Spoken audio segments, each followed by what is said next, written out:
देखो, हर चीज का एक स्थान होता है। वो नारों का भी स्थान है, वो ये नहीं है।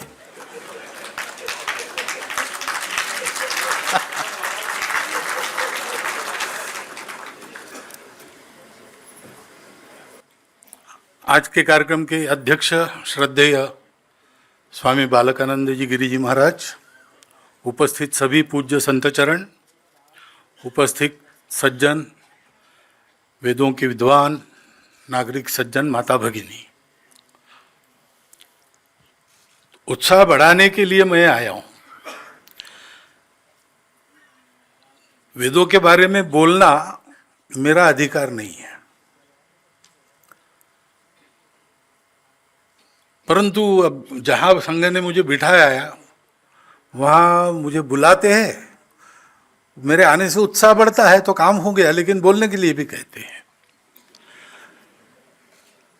तो फिर बोलना पड़ता है।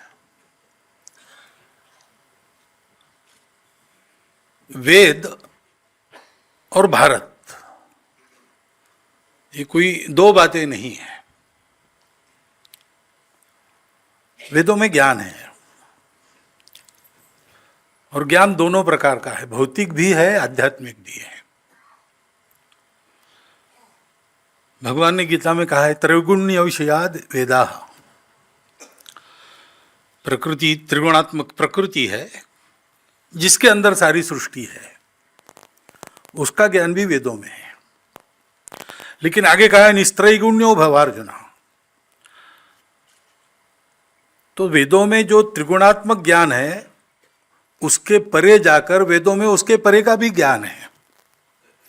अविद्या भी है, विद्या भी है, उसको प्राप्त करो, ऐसा गीता में कहा गया है। तो ये वेदों का, वेद अपना ज्ञान निधि है। और ये वेद हम जानते हैं कि ये लिखे नहीं गए, ये सोचे नहीं गए, ये देखे गए।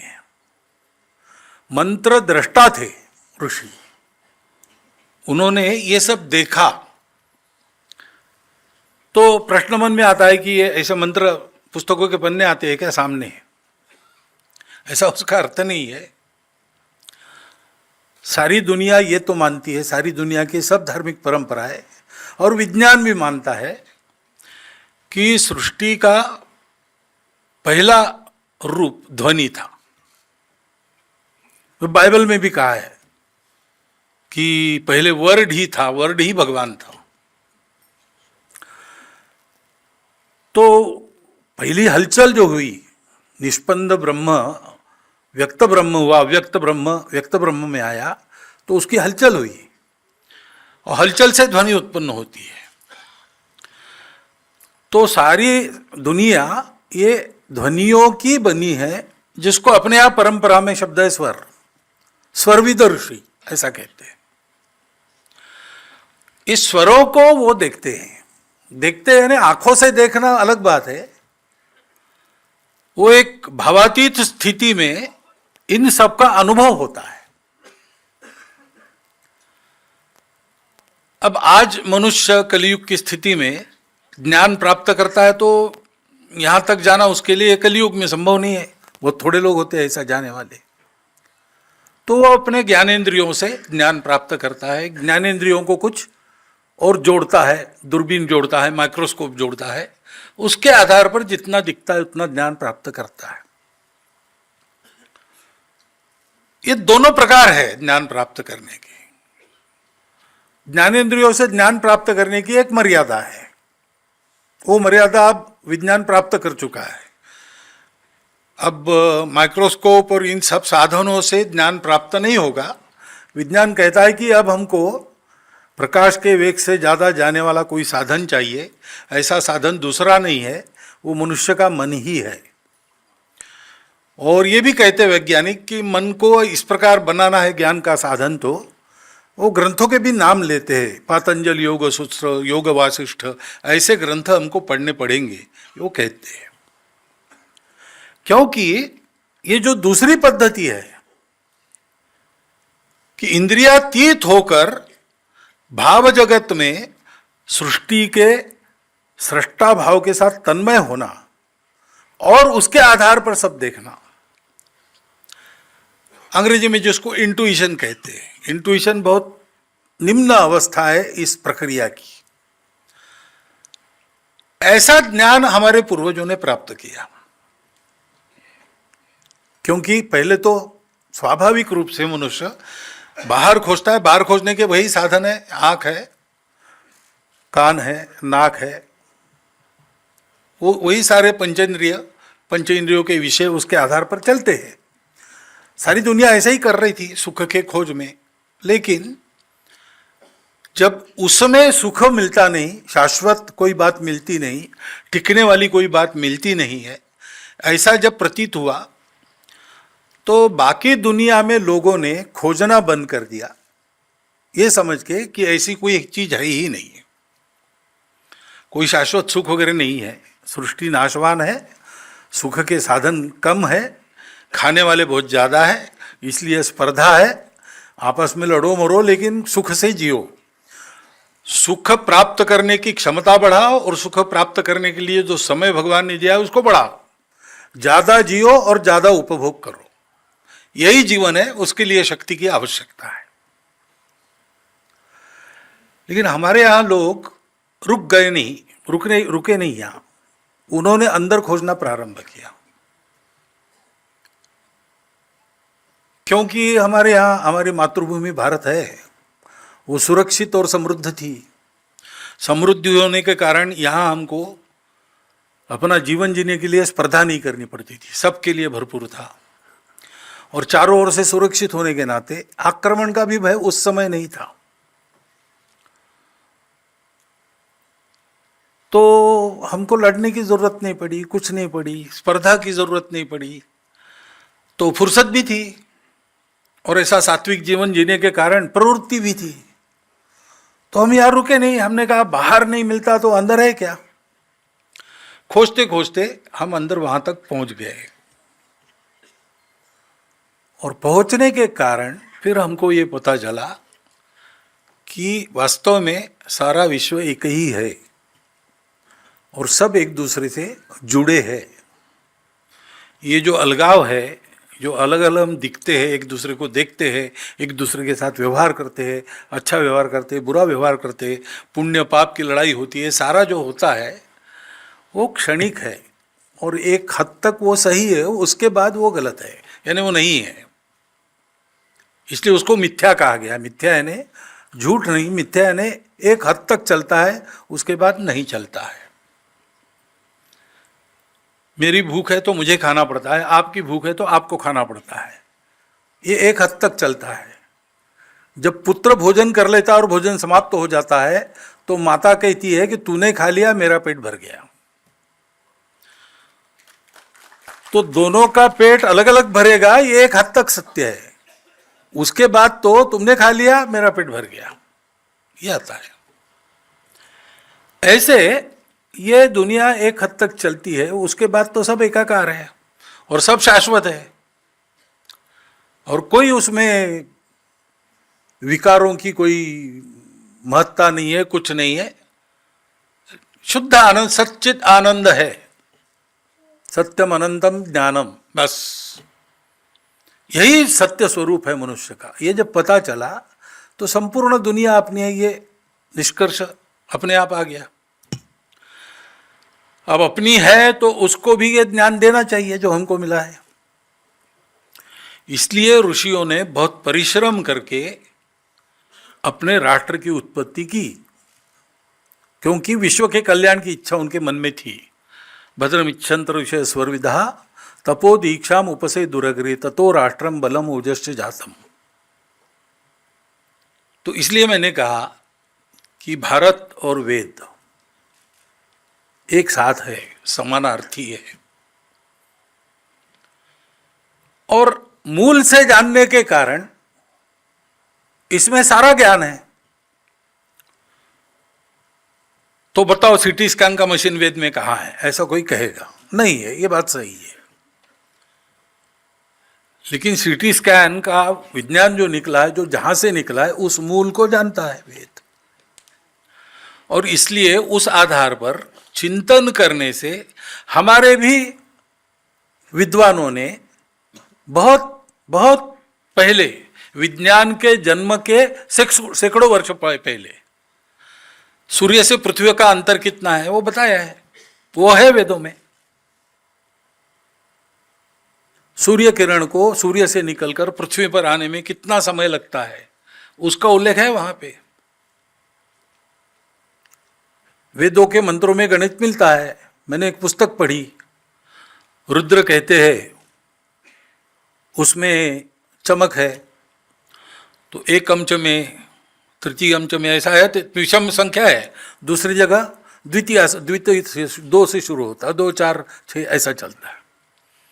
तो पुस्तक बताती है कि एकम च में वगैरह घन और घनमूल का फॉर्मूला है, क्यूब और रूट, और वो 2, 4 वाला जो है वो वर्ग और वर्गमूल का फॉर्मूला है। उन्होंने गणित करके बताया, पूरी एक छोटी सी पुस्तिका। अब ये है उसमें। तो इसलिए हम वेदों को ज्ञान निधि कहते हैं। और वो केवल भौतिक जीवन का निधि नहीं है, आध्यात्मिक जीवन का भी निधि है। इसलिए संपूर्ण समाज के लिए जीवन विद्या वेद है। इसलिए हम कहते वेदोखिलम धर्म मूलम, क्योंकि जीवन की धारणा धर्म के कारण होती है। एक मनुष्य जीता है, उसको स्वस्थ रहना है, वो ज्ञान चाहिए। शरीर, मन, बुद्धि, आत्मा के साथ रहे तब आदमी जीवंत रहता है।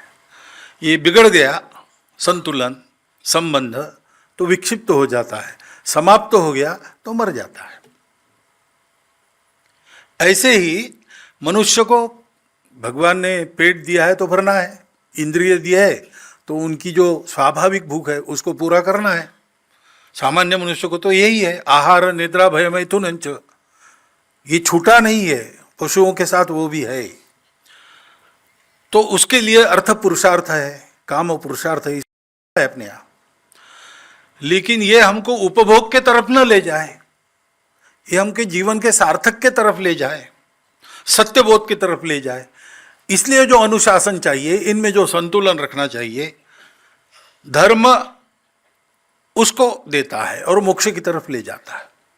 इसलिए चारों पुरुषार्थों को जब हम बोलते हैं, उल्लेख करते हैं, तो पहले धर्म का नाम लेते हैं, धर्मार्थ काम मोक्षं च विन्दति। क्योंकि मोक्ष प्राप्त करना है तो भी धर्म का अनुशासन चाहिए। और संन्यास आश्रम में ऐसा है, मैं सुनता हूं, आपको ज्यादा मालूम है कि अगर सन्यासी को समाज में रहना है तो नियम है, हिमालय में जाकर साधना करनी है, वनों में एकांत में साधना करनी है, तो सन्यासी सब धर्मों के ऊपर है। क्योंकि धर्म सबकी धारणा करता है। अकेले के अगर एक व्यक्ति होता तो उसको आवश्यकता नहीं थी, क्योंकि किसी के साथ उसको नहीं रहना है।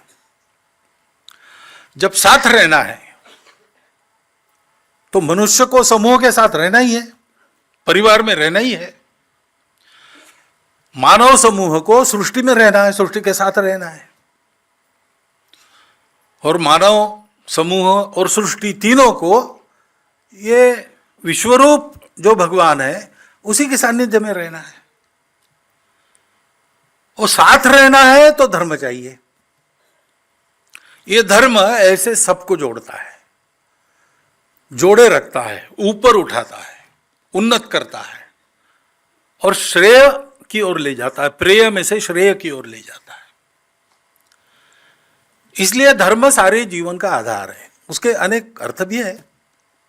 इसलिए फिर जीवन ठीक रहने के लिए जो कर्तव्य करने पड़ते हैं उसको भी धर्म कहा है। राजा धर्म है, पुत्र धर्म है। जीवन ठीक चलने के लिए साथ में रहना है तो एक दूसरे के स्वभाव का परिचय होना चाहिए, और जिसका जो स्वभाव है उसके आधार पर उससे व्यवहार करते हुए उसको ठीक रखते बनना चाहिए। इसलिए स्वभाव को भी धर्म कहा गया है। पानी का धर्म है बहना, अग्नि का धर्म है जलाना।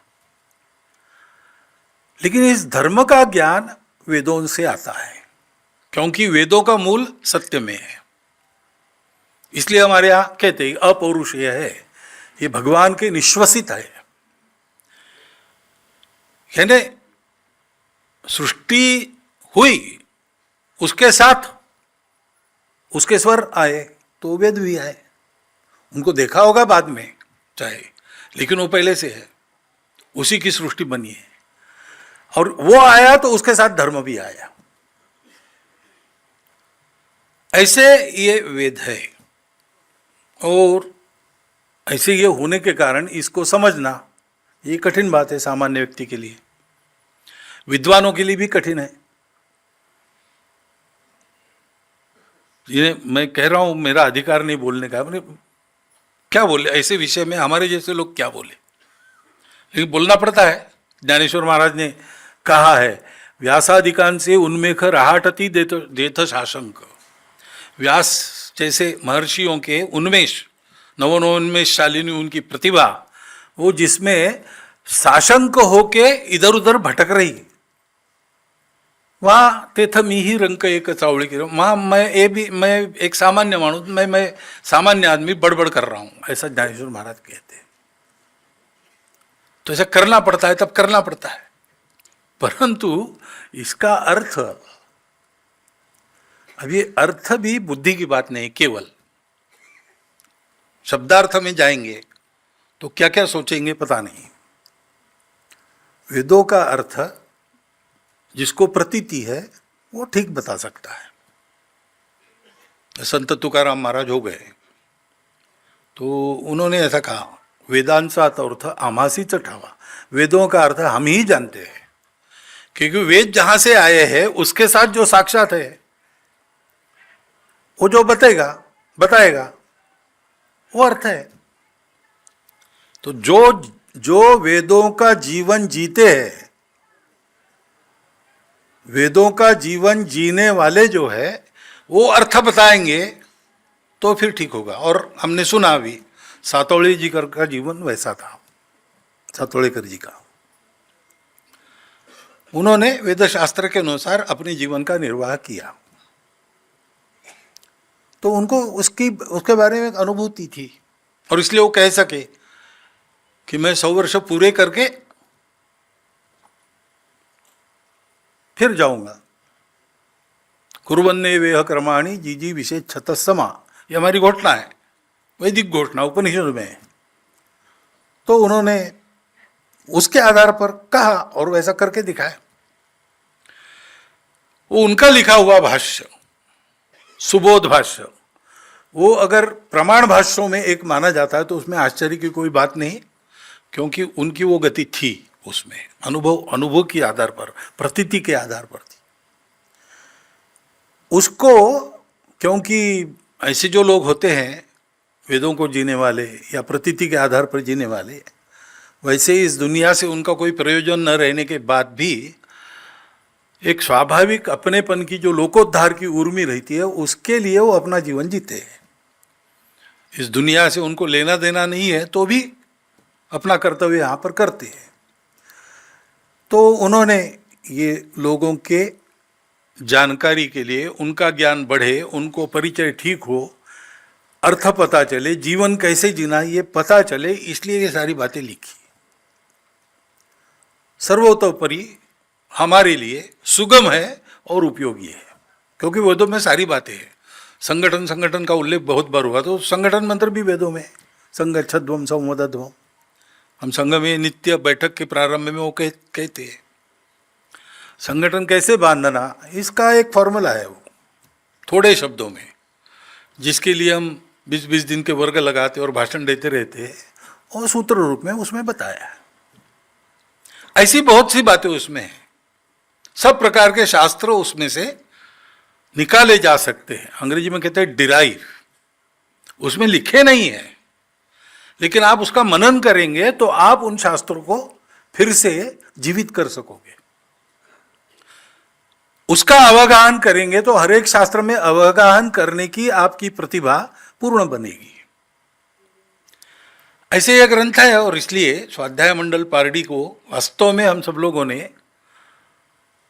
केवल हृदय से धन्यवाद नहीं देना चाहिए, वो कैसा आगे बढ़े इसको भी देखना चाहिए।